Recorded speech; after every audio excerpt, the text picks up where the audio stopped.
Welcome back, Math 098. We are going to continue with completing the square.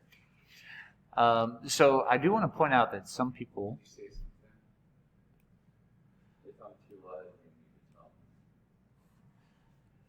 that what we can do is as I put spaces in here, you don't have to put both spaces on the other side. So what I'm talking about is, if you're going to learn this online, you can always move that 1 to the other side by subtracting. Or what you could do is leave it there as +1, and I'll tell you what to do if you want to do the problem this way, equals 0. So the process is still the same as the other one. You take the value that's attached to the non-squared term, divide it by 2, and when you square that, squaring 3 gives you 9, and 2 squared gives you 4. And the negative squared gives you positive. So what you can do if you do the problem this way, because if you notice in the first video how I did this, I added 4 to both sides. What you could do is add that number as long as later on the same side you subtract 9/4. But I hope you realize that that's the same thing, because if I were to, I'll switch back to blue since I did this, and you get the same denominator as 4/4 minus 9/4. That would give me negative 5/4. That a lot of students would just add that to the other side to get 5/4 there. And you may remember from last year, or you may remember that there's a shortcut, and I didn't mention the shortcut in the first video, is this number is always equal to this number right here. So, it's the 4 divided by 2 here, well, negative 3 divided by 2. And if you don't believe me, well, go ahead and do it. Does negative 3 over 2 plus negative 3 over 2 give you negative 3? Yes. Does negative 3 over 2 times negative 3 over 2 give you positive 9/4? That answer is yes. So now we're ready to finish the problem, and we finish the problem by square rooting both sides, just like what we did earlier in the previous video. Now, what you'll notice is when I square root this, I'm going to do each piece individually. The plus or minus 5, root 5, over the square root of 4 is 2. So now my last step to solve for p in this problem is to add that term over. 3/2 plus or minus root 5 over 2.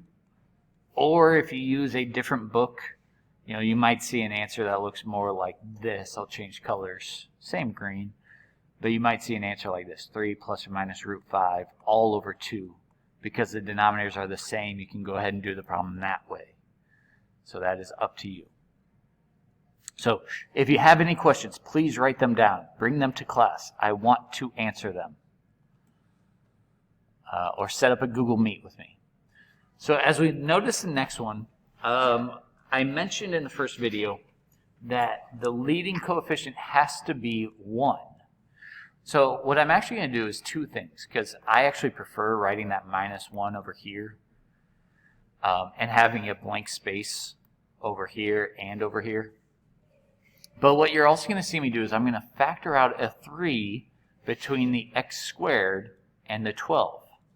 And I hope you agree that 3 times x squared is 3x squared. 3 times negative 4 is negative 12x. Leaving a space. Now notice that I moved this piece first. Okay, I didn't want to factor out of that because I only care about what I have.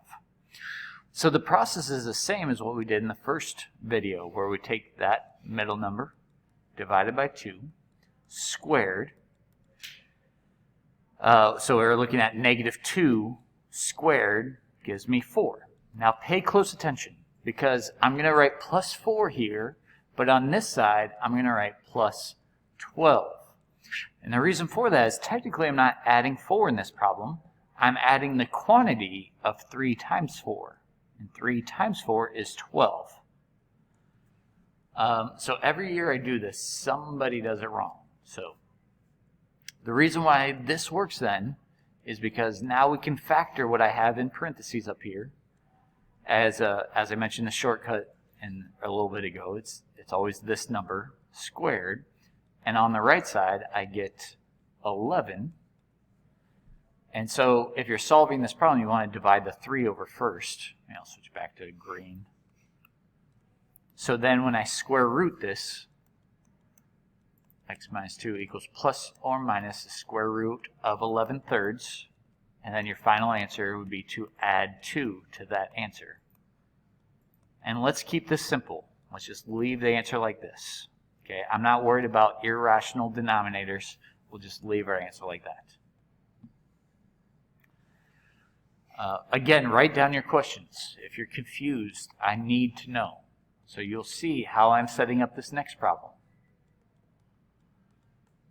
Because it's only getting more difficult. Excuse me. I'm just going to subtract that 7 over and put a blank space. So another thing to recognize is dividing by 2. I'm taking this number and dividing by 2. It's the same thing as multiplying by 2 in the denominator. I'm technically multiplying by 1/2. So that number squared, so that's negative 5/4 being squared, is 25/16. But when I distribute that 2 in there, it's really 25/8. I need to add on this side. So what do I have? 2. I have my shortcut. It's a minus 5/4 being squared. And on the right side, it might be worthwhile to do a little bit of algebra here to get negative 7 with a denominator of 8 would be negative 56/8. Well, when I add 25/8 to that side, I'm getting a negative answer. And what did we learn earlier? And who cares if I divide by 2? What happens when we try to square root a negative? Well, we have no solution here. And you can verify that using a graphing calculator. Okay. But again, if you're confused, write down your questions. I can't answer. I just assume you know if you don't ask me any questions. So you got to speak up. All right. And then we just have one more example. I'm trying to keep this video somewhat short. I'm sure you've seen this before. It's asking what the interest rate should be. This is just a simple interest formula. If we start with $5,000 at 56.8 to get up to 56.18, so that's the ending amount. I don't know if you need to write this down. That A is the ending amount. We don't know the rate, but in 2 years, this is actually why we're doing this now. So if you're solving a multiplication problem, you got to divide first to get rid of that. To undo squaring, we got to square root. Now this time I only want the positive answer because the interest rate can't be negative. And then my last step to solve for r would be to subtract 1 over. So I'm just going to go to a calculator and type that in. Square root 56.18 over 5,000